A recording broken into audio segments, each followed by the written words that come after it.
Prayer. Thank you, worship team, for those songs as we open up again the ancient words that don't change. Don't change. It's pretty neat as we start our journey through Exodus, and you see the application, the truth that can be found in. Yes, they're ancient by maybe by days or by years, but they're just as current as ever, and that's something I hope to bring out here again this morning. How many of you, when you woke up this morning or at some point, put something on your eyes to help you see more clearly? I see a raise. Okay, wow. I didn't quite expect that many people. It looks like most of you, when I wake up in the morning, fairly early on, I put in my contacts so I can see, frankly. My eyes aren't terrible, but without them, everything is just a lot more blurry, as most of you appear to be familiar with. When you don't do that, a couple months ago, I walked out in my kitchen and I looked out the window, and it's like, is that a pile of leaves or what is that? It's like, no, wait a minute, that's a deer standing there. It was very blurry until, of course, I grabbed my glasses quick, because it's quicker than grabbing my contacts, and my sight was just a little more clear, and then I knew exactly what it was. It was a little buck that was just laying out in our yard. But it was a lot clearer, and we're going to look at, I've titled the sermon this morning, Moses Gains His Sight. And a point I want to pull out this morning is just a time when everything had been, I think, a little blurry for Moses, but we'll see this point in his life where things just become a lot more clear to Moses. If you would turn to Exodus chapter 2, I'm going to read verses 11 through 15, so the first part of the text we're going to look at this morning. I'm going to just go down through. I don't have 3 points this morning, as many times I do to organize it. I'm just going to start at the beginning and work my way down through the text this morning. But I want to start by reading verses 11 through 15 of Exodus chapter 2. It starts, "One day, when Moses had grown up, he went out to his people and looked on their burdens. And he saw an Egyptian beating a Hebrew and one of his people. He looked this way and that, and seeing no one, he struck down the Egyptian and hid him in the sand." Verse 13, "When he went out the next day, behold, 2 Hebrews were struggling together, and he said to the man in the wrong, 'Why do you strike your companion?' He answered, 'Who made you a prince and a judge over us? Do you mean to kill me as you killed the Egyptian?' Then Moses was afraid and thought, 'Surely this thing is known.' When Pharaoh heard of it, he sought to kill Moses. But Moses fled from Pharaoh and stayed in the land of Midian, and he sat down by a well." So starting verse 11, it says, one day. What is this one day? Jordan talked last week about Moses' birth and his adoption into the royal family. And here we see one day. This one day, according to Acts, if you would, turn to Acts chapter 7, and you can keep your finger in this passage. I'm going to refer back to this passage a couple times here this morning. So if you would, turn to Acts chapter 7, and we can read a little bit about this time that it says when Moses had grown up. How old was Moses at this time of the text that we're reading this morning? So Acts chapter 7, I want to read verses 20 through 22. It says, "At this time Moses was born. He was beautiful in God's sight, and he was brought up for 3 months in his father's house. And when he was exposed, Pharaoh's daughter adopted him and brought him up as her own son.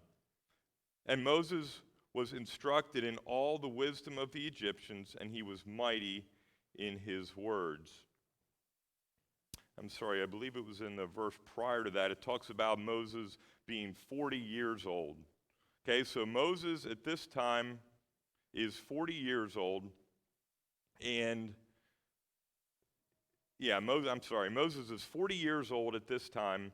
And it says when he had grown up. So what must have life been like for basically Pharaoh's grandson growing up in the most powerful nation with the most powerful people in the most powerful household in the world at that time.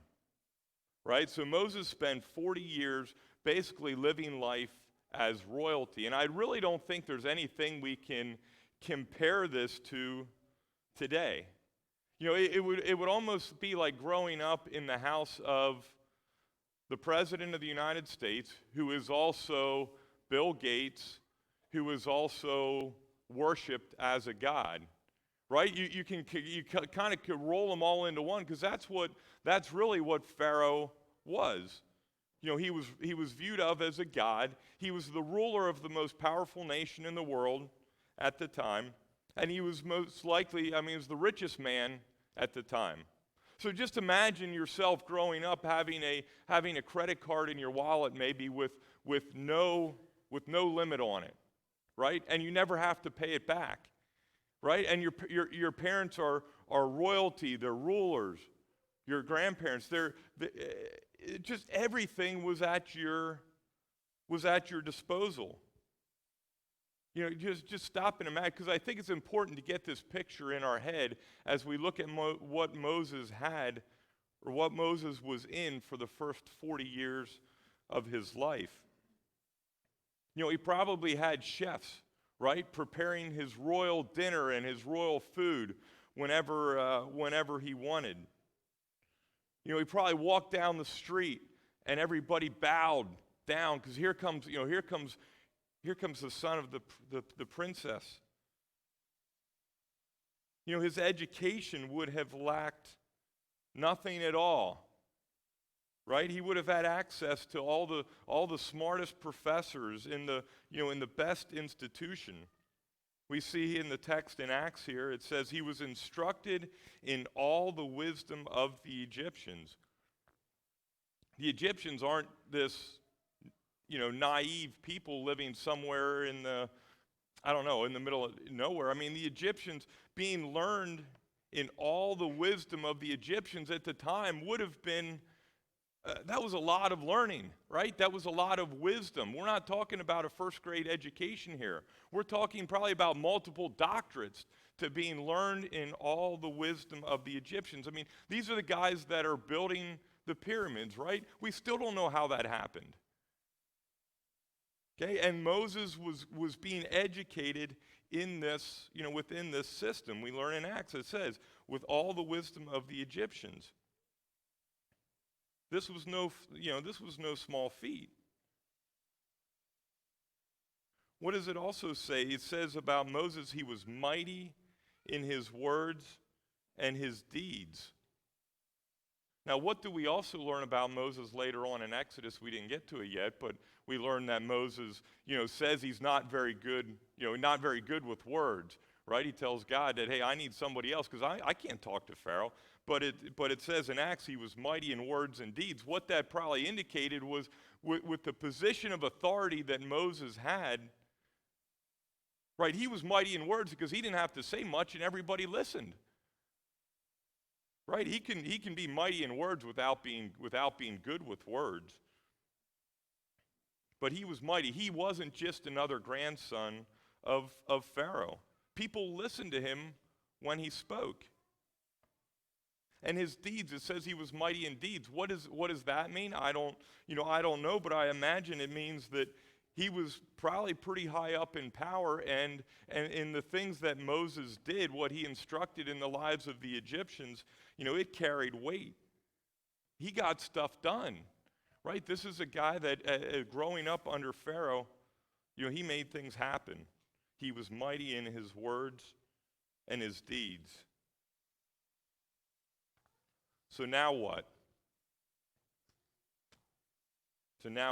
Again, picture this life growing up for the first 40 years of Moses. I'm sorry, it was Acts 7, verse 23. It says, when he was 40 years old, okay, it came into his heart to visit his brothers, the children of Israel. Okay, when he was 40 years old, it came into his heart to visit his brothers, the children of Israel. So Moses gets this urge after 40 years living in royalty. Something happens to Moses. It came into his heart. This has to be a divine urge that the Lord is giving Moses to go out, and it says to visit his brothers in Acts. In Exodus 2, verse 11, the second part of the verse, it says, he went out to his people and looked on their burdens, and he saw an Egyptian beating a Hebrew. So this can't be, the first time that Moses went out, right? He's lived amongst this for 40 years. So this isn't the first time that he's seeing, the Egyptians. But something is different with his sight, with his vision this time. It says he went out. How many times do we have something laid on our hearts, right? Maybe like Moses did here, and what do you have? You have two choices, right? When something's laid on your heart, do you listen to your heart, or do you suppress it and not listen, not hear? It would have been very easy for Moses to not listen to this calling on his heart, as it says in Acts. But what did he do?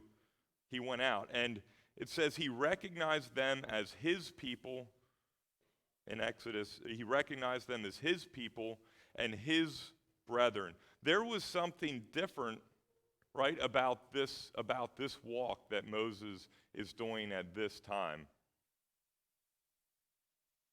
Okay, he's now seeing for the first time, he's seeing the Hebrew people, the slaves, as his people and his brethren.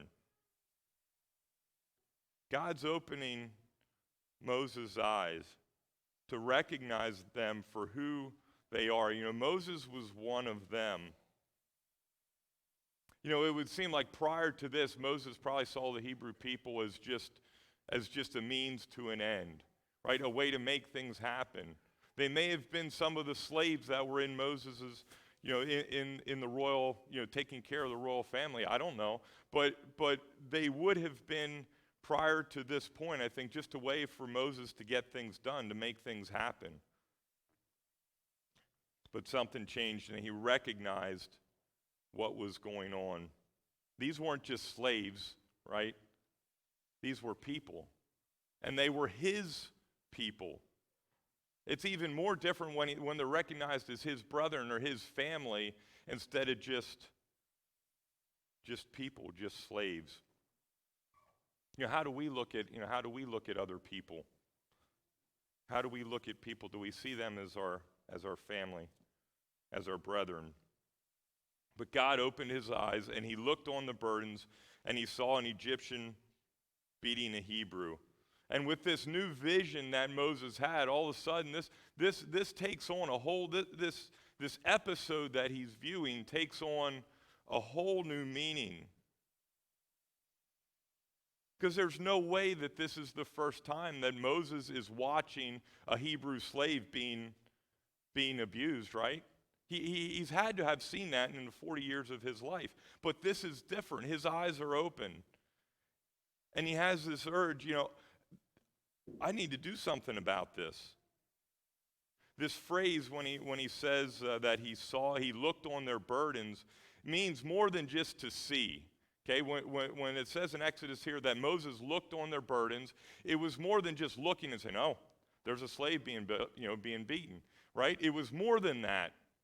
This phrase here, it means to see with emotion or with distress. Moses is beginning to share God's heart, and he recognized the atrocities that were happening.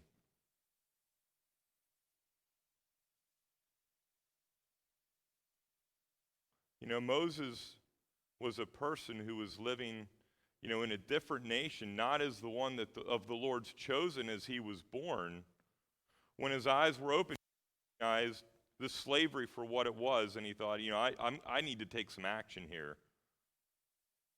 Right? And what does he do in verse 12? He looks this way and that, and seeing no one, he struck down the Egyptian and hid him in the sand. So Moses takes things into his own hands here. And what's he do? He kills the guy.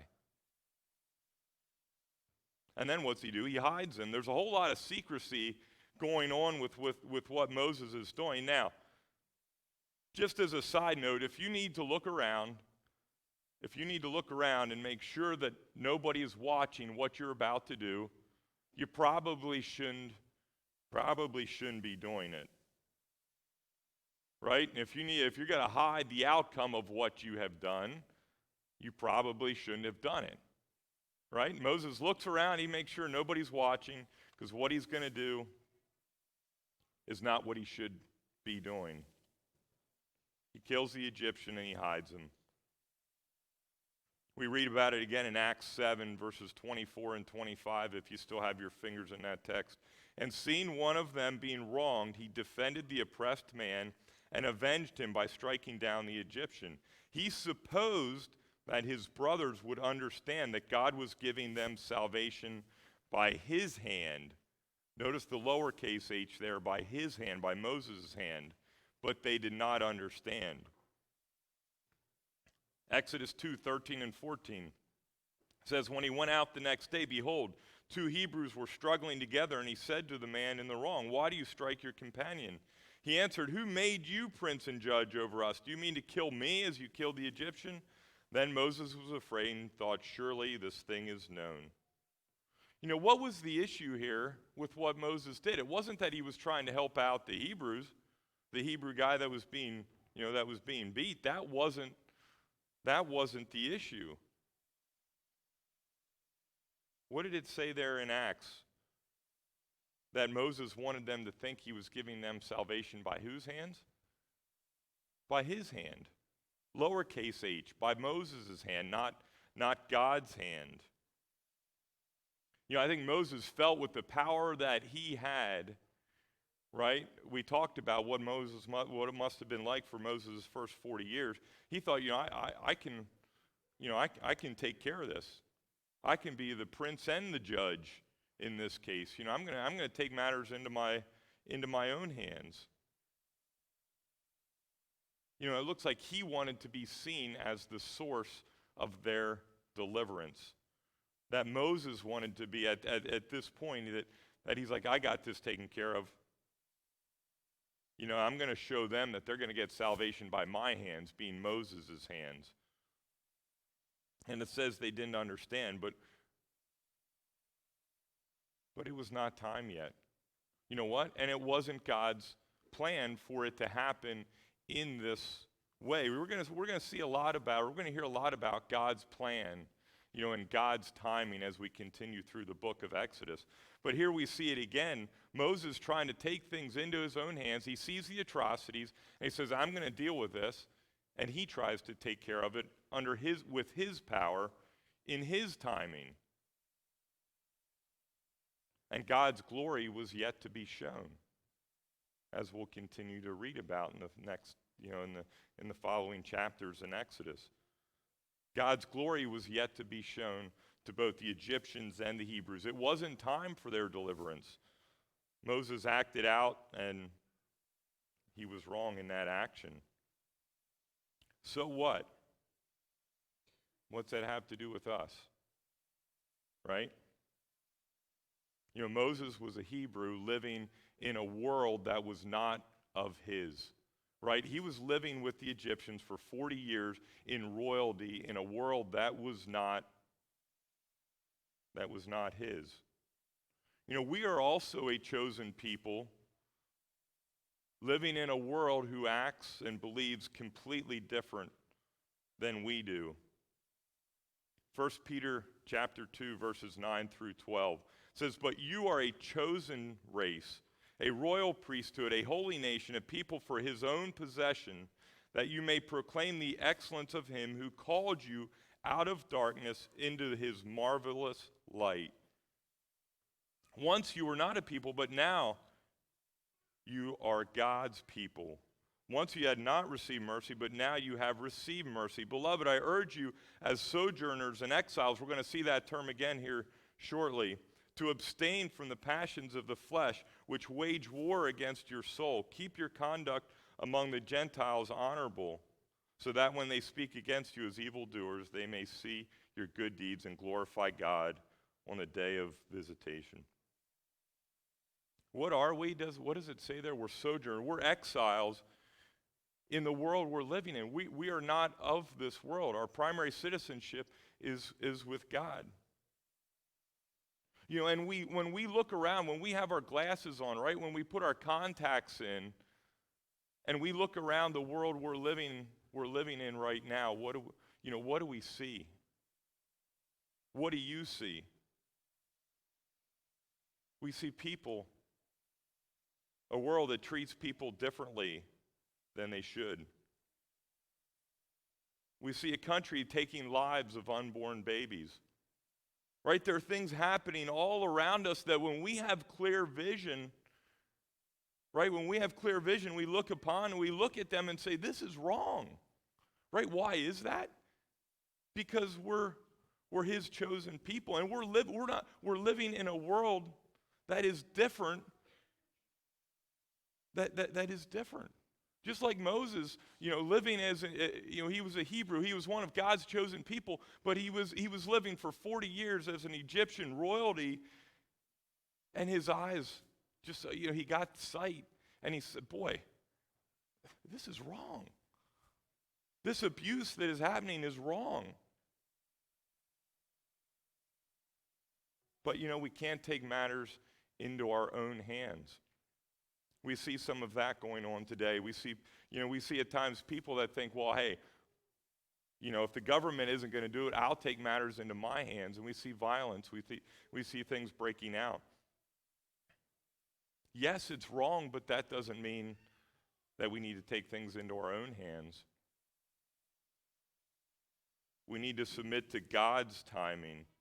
And we'll see as we continue through the book of Exodus here, God's plan and God's timing is right.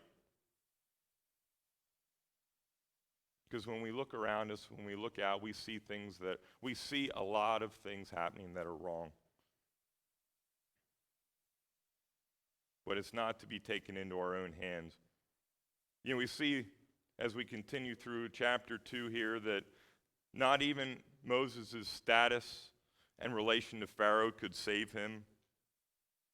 Why is it, if Pharaoh allowed this kind of thing to go on, right, for an Egyptian slave to be, or for a Hebrew slave to be defended, it puts their whole livelihood, right, at risk if he allows this, this action to go unpunished, right? Their slave labor, the Hebrew slave labor was a way of life for the Egyptians.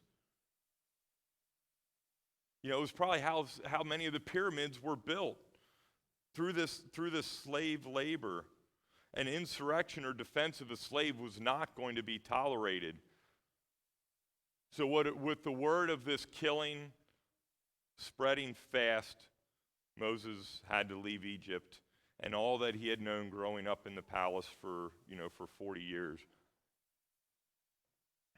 Exodus 2 verse 15 says, when Pharaoh heard it, he sought to kill Moses, but Moses fled from Pharaoh and stayed in the land of Midian.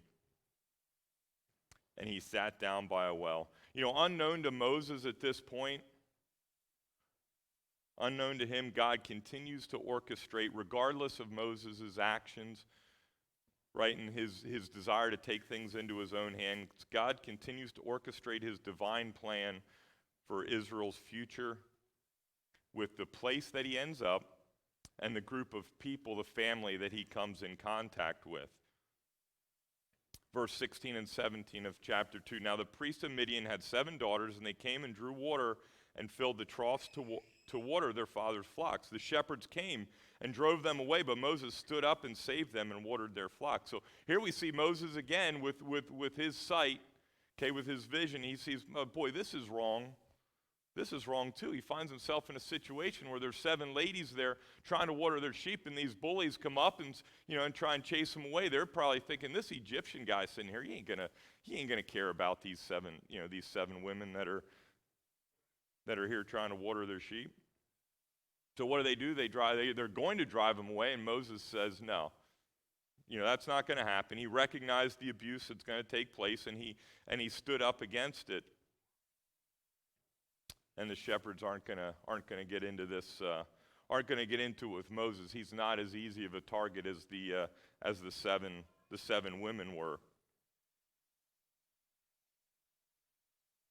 So we see Moses recognizing some more atrocities are going to take place. He stood up to it, and he then exercised compassion, right, with the women, going above and beyond to help them out.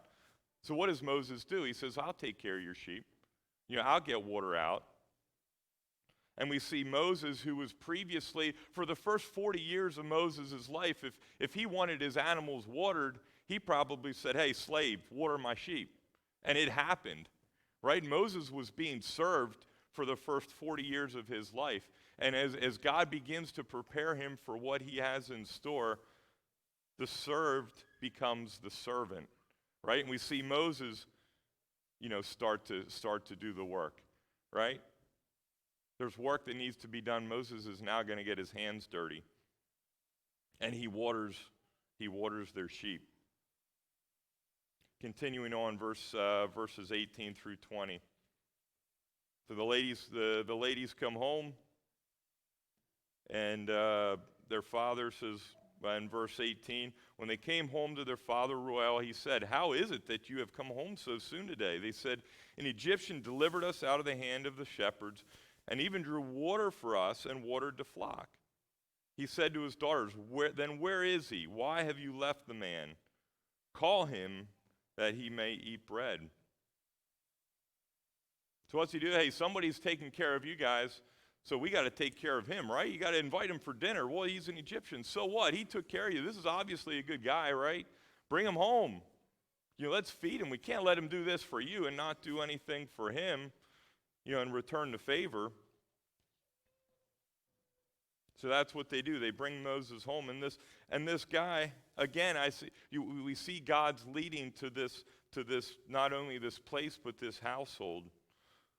This priest of Midian, he was most likely a descendant of one of Abraham's children, right? And he was a true priest that worshiped the true God, as he continues to be prepared for the calling that God will place on his heart. So they invite Moses in. They return the favor with dinner, right? And it says in verse 21, and Moses was content to dwell with the man, and he gave Moses his daughter Zipporah. So this dinner that Moses has turns into a long-term stay. Moses seems to kind of give up on his past. He puts his Egyptian royalty behind him. Seems to put his Hebrew, his background behind him as well, and he's going to stay. He's going to hang out here for a while.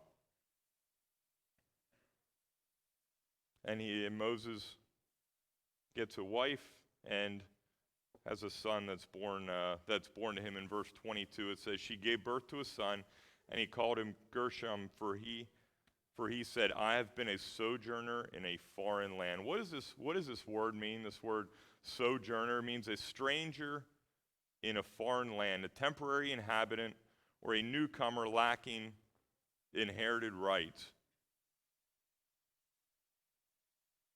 Again, just picture where Moses has come from to where he is now. Yeah, I don't know how we can compare that to it'd be like just jumping in your car and driving to somewhere where you have no connections, nobody, have no money, have nothing. Coming from that, what I described to you, a little bit ago with Moses' background, and just leaving and having nothing. Right? He's a stranger in a foreign land. Turn, if you would, to Hebrews chapter 11 as we bring this to a close. We see another text from the New Testament that does that goes into this point in Moses' life. Hebrews chapter 11. Going to begin reading at verse 24. Hebrews chapter 11. By faith, Moses, when he was grown up, refused to be called the son of Pharaoh's daughter, choosing rather to be mistreated with the people of God than to enjoy the fleeting pleasures of sin. He considered the reproach of Christ greater wealth than the treasures of Egypt, for he was looking to the reward. By faith he left Egypt, not being afraid of the anger of the king, for he endured as seeing him who is invisible.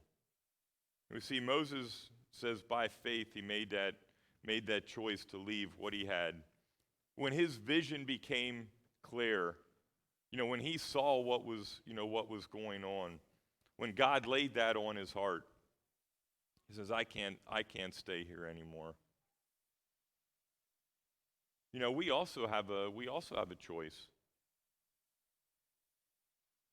Do we follow God,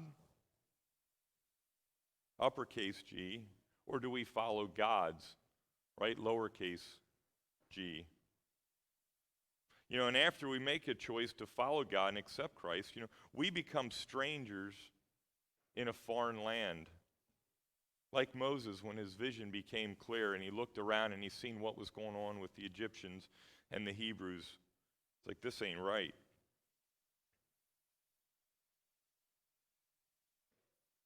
We also become strangers in a foreign land. And in that, we need to open our eyes to the abuse and the atrocities, things that are going on around us. And we need to have compassion. And we need to serve. We see Moses serving here finally. But we must also trust God's timing. Right? We must trust God's timing. Have any of you questioned that in the past days or months or years? Questioning God's timing? We question God's timing sometimes for our lives or for our nation's life or for the world. It's like, God, what are you doing? But he's got a plan. He's got a plan for us, and he's got a plan for the world around us. And it's not for us, it's not up to us to take matters into our own hands, but we need to submit to his plan and to his timing. I'm going to close here in prayer, but before I do, this service is over a few minutes early. You got some time between now and Sunday school. I urge you to go back, as Roger had mentioned, the wall of the unreached back in the fellowship hall. You got about 20 minutes before Sunday school starts. So if you have not gone back there already, as I talk about opening your eyes to what is to the world around us, to having that clear vision, boy, just walking around that wall back there, if you haven't done it already, and looking at the numbers of people from different countries and different people groups who have not heard about Jesus, who have not heard the good news, that is a way to church to open our eyes to see what is going on in the world, the world around us. There is a world outside of our world. So if you have not been back there, if you have not picked a people group to pray for in the coming year, I urge you to take the next 20 minutes or so before Sunday school to do that. Otherwise, you can fellowship and let's. Why don't you stand as I close in prayer. Dear Heavenly Father, we thank you for your ancient words, dear God, that they are true just as much today as they were then. And we thank you for the challenge that we have as we look at the life of Moses, dear God, that he opened his eyes, that he saw what was going on around him, but dear God, you have a plan. At a point, Moses took things into his own hands, and it's not the right approach. And sometimes, dear God, we want to do the same thing, but just just help us to submit to your plan, to your timing, dear God, to open our eyes to see what's going on around us, to share with those, dear God, to bring others into to your kingdom. Dear God, we pray all these things in Jesus' name. Amen. You are dismissed.